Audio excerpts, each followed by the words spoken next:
For 1,300 years, the Catholic Church called it a sin worthy of hell. Dante put moneylenders in the seventh circle of the Inferno, seated on burning sand next to the murderers. And yet, the same institution that damned interest, damned lending, damned profit from money itself, built the accounting system every bank on earth still uses today. It financed crusades. It bankrolled kings. And when it needed a bank of its own, it built one. This is the story of how the church that outlawed banking accidentally invented it. To understand how strange this story is, you have to understand what medieval Christians actually believed about money. In 1179, the Third Lateran Council, one of the largest gatherings of church leadership in the medieval world, issued a ruling that would shape European economics for the next 400 years. Usury, meaning charging interest on a loan, was a mortal sin. Not a technicality, not a regulation, a sin on the level of theft. The reasoning came from Aristotle by way of the Church's own theologians, later crystallized by Thomas Aquinas. Money, they argued, is barren. A coin cannot reproduce. A cow can have a calf. A field can yield a harvest. But a gold coin sitting in a chest at the end of a year is still just one gold coin. To charge someone for the use of something that doesn't grow, they said, was to charge for nothing. It was theft disguised as a contract. There was a second argument, just as important. Time belongs to God. A lender who charges interest is, in effect, charging for the passage of time. And time isn't the lender's to sell. It belongs to God alone. The penalties were not symbolic. Convicted usurers could be excommunicated. They could be denied Christian burial. Their wills could be declared invalid. In parts of France and Italy, known usurers were sometimes barred from the sacraments entirely until they returned their ill-gotten interest, even after death, through their heirs. And yet, medieval Europe could not function without credit. Kings needed money to fight wars. Merchants needed capital to move goods across the Alps and the Mediterranean. Farmers needed loans to survive a bad harvest. A continent that banned interest still desperately needed lenders. Something had to give. And what gave first wasn't the doctrine. It was a workaround, built inside the Church's own military order. In 1119, a small group of knights founded an order in Jerusalem to protect Christian pilgrims traveling to the Holy Land after the First Crusade. We know them today as the Knights Templar. Within 100 years, they had become something almost nobody expects from a military order, one of the most sophisticated financial networks in the medieval world. Here's the problem the Templars solved. A pilgrim traveling from London to Jerusalem couldn't carry enough gold for the entire journey. It would be stolen, lost, or taxed away long before he arrived. So the Templars built a system. A pilgrim could deposit money at a Templar preceptory in London, receive a coded letter of credit, and withdraw the equivalent sum, minus a fee, at a Templar house in Jerusalem. That fee is the important part. It wasn't called interest. It was called a service charge, a currency exchange fee, a security premium for the risk of moving money across a continent at war. Same economic function as interest, different name. Fully sanctioned by Rome because the Templars answered directly to the Pope, not to local bishops who might have objected.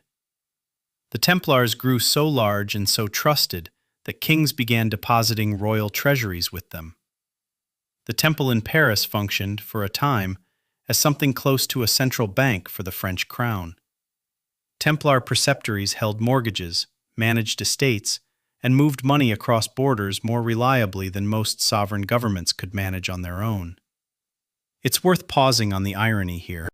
An order founded to protect Christian pilgrims, sworn to poverty as individuals, had built, as an institution, one of the most powerful financial networks in Europe, and it had done so entirely within the boundaries of church law, by never technically calling what it did interest.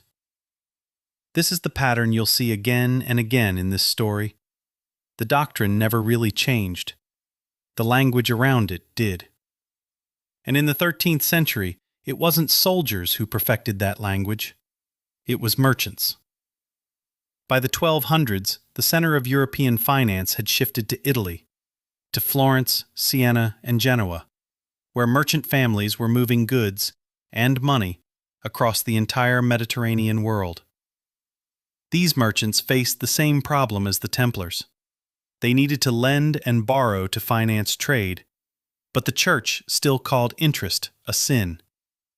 So Italian bankers and church-approved theologians, often working together, built an entire vocabulary of legal exceptions. 3 of them mattered most.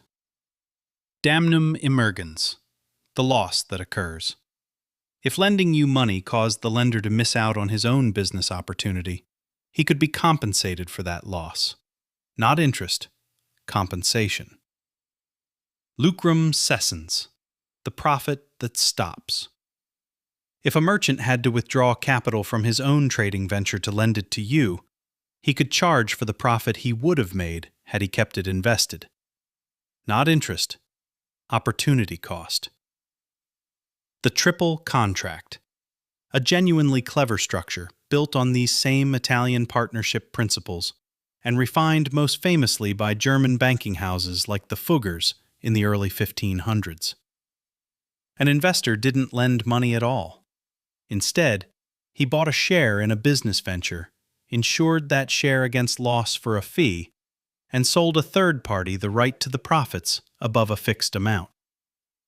Add the 3 contracts together, and the investor received a steady, guaranteed return, functionally identical to a fixed interest loan.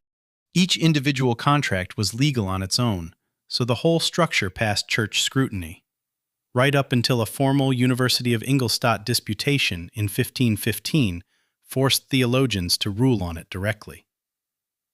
Theologians debated these instruments constantly. Some genuinely believed they were legitimate risk-sharing. Others clearly saw them as usury with a new coat of paint. But here is the crucial point. The debate itself did the work.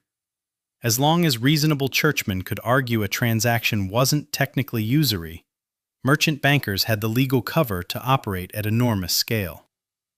And operate they did. By the 14th century, Italian banking houses, the Bardi, the Peruzzi, and later the Medici, were lending to kings, financing wars, and underwriting the wool trade between England and Flanders. The Bardi and Peruzzi families financed Edward III of England's campaigns in the 100 Years' War so heavily that when Edward defaulted on his debts in the 1340s, both banking houses collapsed, one of the first true sovereign debt crises in European history. The church that banned usury was, by this point, dependent on the bankers who'd found ways around the ban. And one particular set of those bankers was about to build something that would outlast every empire they financed. A system of record-keeping the church itself would help perfect. Here's where the story gets genuinely strange. The person who wrote down the rules of modern accounting, the double-entry bookkeeping system every business on earth still uses, was a Franciscan friar. His name was Luca Pacioli. In 1494, he published a mathematics textbook called Summa de Arithmetica, and buried inside it was a section called Particularis de Computis et Scripturis, a detailed description of the double-entry method Venetian merchants had been developing for over a century. Pacioli didn't invent double-entry bookkeeping, but he was the one who wrote it down clearly enough and distributed it widely enough, thanks to the new printing press, that it spread across Europe and became the standard. A Franciscan friar, a member of an order built on a vow of poverty, became the father of modern accounting. The same religious tradition that saw money as spiritually dangerous produced the exact tool capitalism needed to track profit at scale. It gets stranger. Starting in the 1460s, Franciscan friars in Italy created an institution called the Monte di Pietà, literally, Mountain of Piety. These were charitable pawn shops, founded as a low-interest alternative to existing pawnbrokers, at the time often Jewish moneylenders, since canon law barred Christians from lending at interest in the first place, offering the poor small loans against pawned goods, run by the church itself. The theological problem was immediate and obvious. To stay financially sustainable, the Monte di Pietà needed to charge something, a small fee to cover operating costs. Was that fee usury? The debate raged for decades. Franciscan preachers argued passionately on both sides. It took a formal ruling from the Fifth Lateran Council in 1515 to settle it. A modest fee to cover costs, charged by a charitable institution lending to the poor, was not sinful usury. It was a legitimate charge for a legitimate service. Read that ruling closely, and you'll notice something remarkable. It's the Church, 400 years after banning interest as a mortal sin, formally approving an interest-bearing loan, made by the Church's own institution. The doctrine hadn't fallen. It had been engineered around, piece by piece, by the very people responsible for enforcing it, until usury meant something much narrower than it had in 1179, and something very close to modern lending had become entirely acceptable, provided you called it a fee. The final piece of this story brings us to the institution most people associate with the church and money today, the Vatican Bank. Formerly called the Istituto per le Opere di Religione, the Institute for the Works of Religion, it was founded in 1942 under Pope Pius XII, explicitly to manage funds for religious and charitable purposes across the Catholic world. In structure, it functions like a private bank. It takes deposits, primarily from Catholic institutions, clergy, and religious orders, and it moves money internationally. It has also been at the center of some of the most notorious financial scandals in modern European history. In the 1980s, the Vatican Bank was linked to the collapse of Banco Ambrosiano, an Italian bank whose chairman, Roberto Calvi, was found hanged under Blackfriars Bridge in London in 1982, a case still debated by historians and investigators today. The Vatican Bank ultimately made a large ex gratia payment to Ambrosiano's creditors without admitting legal wrongdoing. More recently, under Pope Francis, the Vatican has pushed the IOR through waves of transparency reforms, external audits, anti-money laundering compliance, and closer alignment with European banking standards. A decades-long effort to modernize an institution still carrying the reputation of its most scandalous decades. Trace the line all the way back, and the shape of the story becomes clear. An institution that once threatened excommunication for charging interest now operates, quite literally, a bank. One wrestling with the same regulatory and reputational challenges as any other financial institution on Earth. So what actually happened here? Did the Church fail to enforce its own rule against usury? Not exactly. What happened is more interesting. Over 4 centuries, in the gap between an absolute moral prohibition and an economy that could not survive without credit, an entire vocabulary of financial engineering was born. Service fees, opportunity cost compensation, risk-sharing contracts, charitable lending institutions. Every one of them was designed, debated, and ultimately blessed by churchmen trying to stay faithful to the letter of a law they could no longer fully enforce in spirit.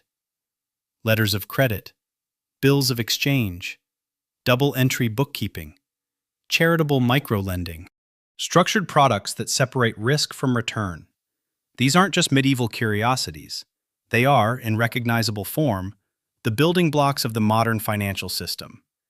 And nearly all of them were built, at least in part, inside the very institution that spent centuries insisting lending money for profit was a sin. The Church didn't set out to invent banking. It set out to ban it. What it built instead was the blueprint. And 1,300 years later, we're still using it. If you want the next chapter in this story, the Knights Templars' rise as Europe's first true bank, and how it ended with a king who owed them too much money, that video is coming next in this series. Subscribe so you don't miss it. What do you think? Was this the church bending its own rules, or finding a genuinely honest way through an impossible problem? Let me know in the comments.